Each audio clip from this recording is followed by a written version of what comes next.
What is the brain? What is the brain? Yeah. As if you're talking to a child, for instance, because that's where my brain works. You've got to talk to me as if I'm a child. We don't know enough. We don't know enough about the brain. We don't know enough in research terms about bipolar. A good day, can be as simple as getting through the day. And a bad day might be thinking, well, should I go on the internet to find out how to tie a hangman's noose?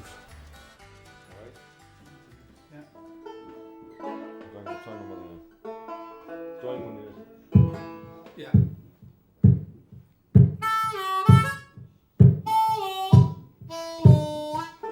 Course time, man. Have a Tuesday is just as bad.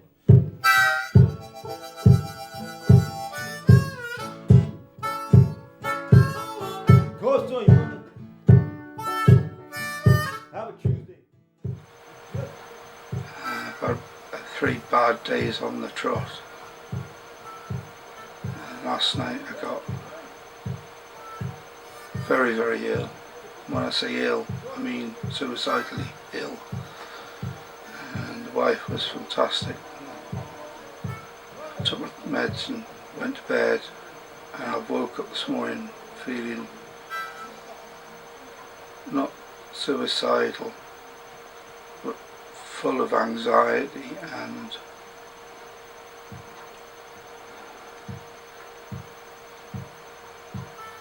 dread.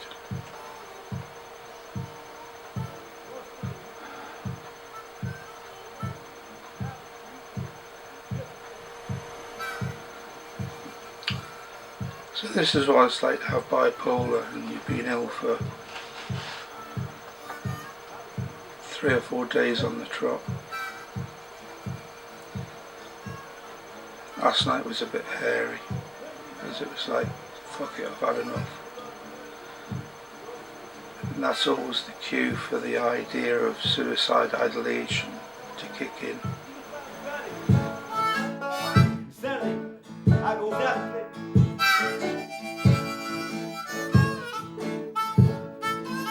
You can find me Friday. Hey, that's not the whole time.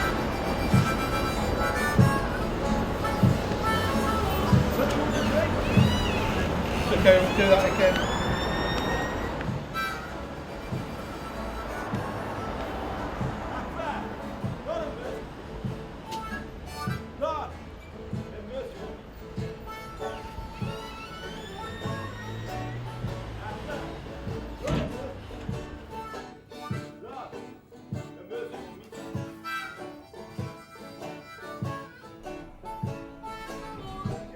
Hello, Vanessa. How are you? How are you? Lovely to see you. Hello, Nick. Good to see you again. Hi. Pleasure to see you.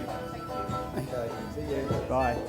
I'm talking to the treasurer of the Royal College of Psychiatrists and the head of neuroscience, is that correct? Yeah, that's correct. Of the Wellcome Trust. So I'm going to ask you a question. Correct me if I'm wrong, but it appears to me that mental ill health is the poor relation of physical health. Nick, I'll go to you. Why? Okay. Because the brain is very complicated, and the higher functions like thinking and emotion are the most complicated part of the human body. Less has been understood about mental illness than, say, heart disease or lung disease.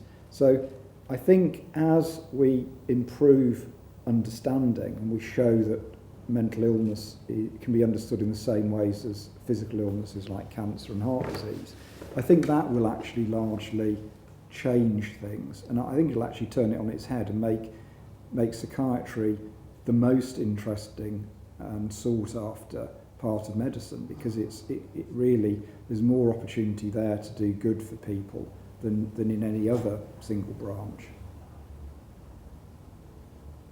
The thing about suicidal thinking and suicide ideation is what the professionals call it. it becomes a very, very logical process. And you get these, you know, uneducated people who say, oh, it's just a cry for help. Well, we were talking to Mick O'Donovan, and he was telling me 30,000 people in Japan actually commit suicide on a yearly basis. I think it's something like 3,000 people this week will attempt suicide. And I'm not saying that everybody who attempts suicide has a major mental illness, but by the act of suicide and wanting to do it suggests that there are issues. But when you're in that way of thinking, you get into this thinking of, well, I'm better off dead because I'm such a pain in the arse to everybody around me. And you start to convince your mind that that's the most logical thing you can do. Very Beatlesque, I think, Barry. You remember the looking down from the EMI building? Bipolar is such a hard thing to deal with.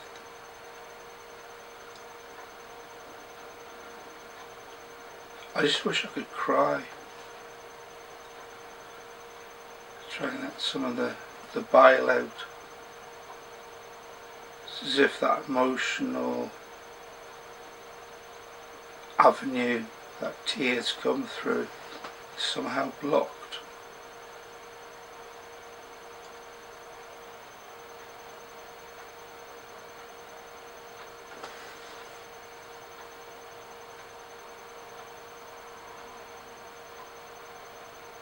I feel fucking shit. Like Twink.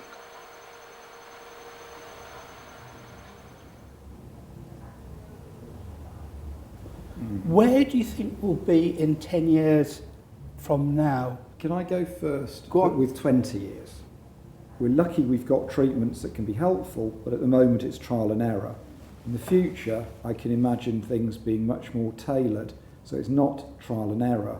And we actually know in advance how to advise a person on what to do and how to help themselves. Okay. And to my mind, I think we now need to look closely indeed at how we train the next generation of psychiatrists and clinical psychologists. How do we equip them with the fundamental knowledge and actually inspire them with the excitement that contemporary neuroscience, contemporary psychology can offer them, so that they bring in this background information, are able to start to formulate and ask the research questions that are going to move us closer towards Nick's goal. Thank you, Twink. Because of the length of time that change will occur over and the need to have people trained to be able to deliver new treatments and understand new ways of making diagnoses, we've actually got now really to be training the psychiatrists at the moment that later on in their career they can deal with that. Mm-hmm. So it really does require action now to get the right people in, to give the right training and to arm them really to be able to do all these good and powerful things later on. So Freud, what do you think? But it's amazing, you get into a cab and somebody talks to you, or the driver talks to you, and then you say, oh, well, what you doing? Oh, I'm doing this series of mental health films. Oh, well, you know, I've had depression. Oh, really? Oh, the wife's had depression, or somebody in the nose had an issue. So, as far as I'm concerned, the more the merrier. The more people talk about mental health, as far as I'm concerned, is the way forward, because it's the only way we're going to get the funding to research these issues, and hopefully we can research for a better future.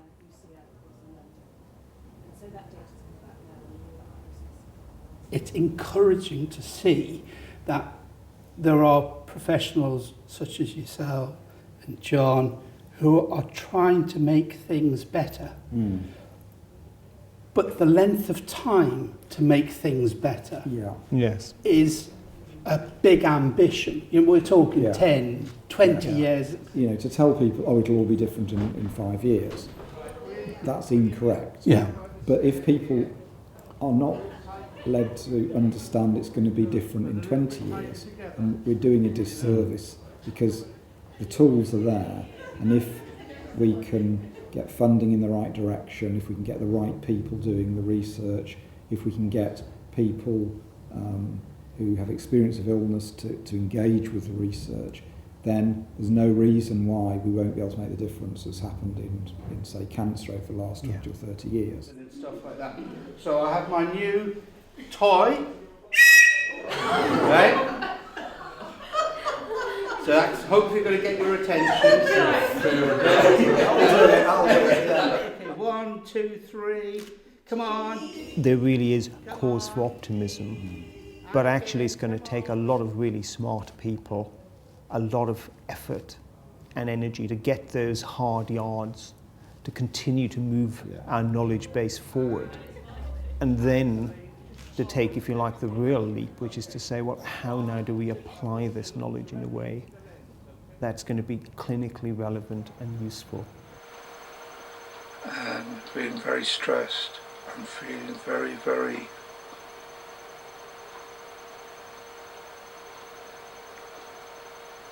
I hate the word, I'm going to have to say disappointed in myself. I always strive to be perhaps better than I am, better than I'm capable of. And that feeds into the self-doubt, and once you get the self-doubt and you don't believe in the confidence of ignorance, and then I tend to spiral to the depths.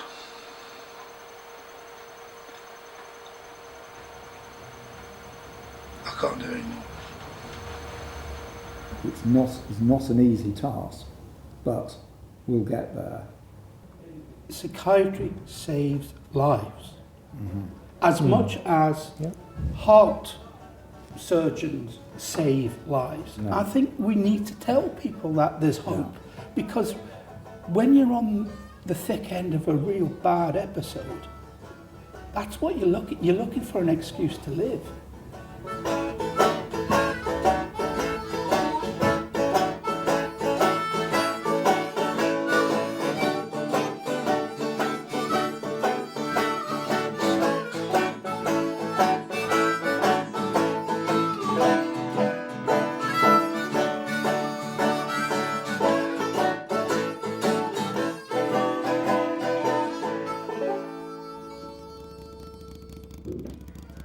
One of my flatmates had bought a Harley Davidson, and I always could remember him coming home because you could hear it.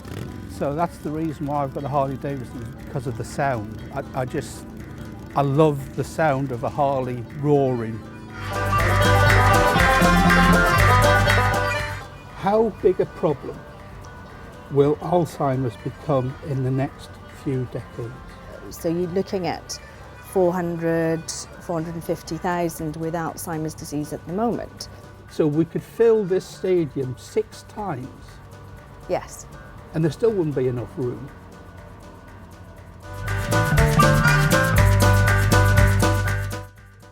The gig it's the most exposed I've ever been. Unless it had some form of stability, I couldn't even contemplate it.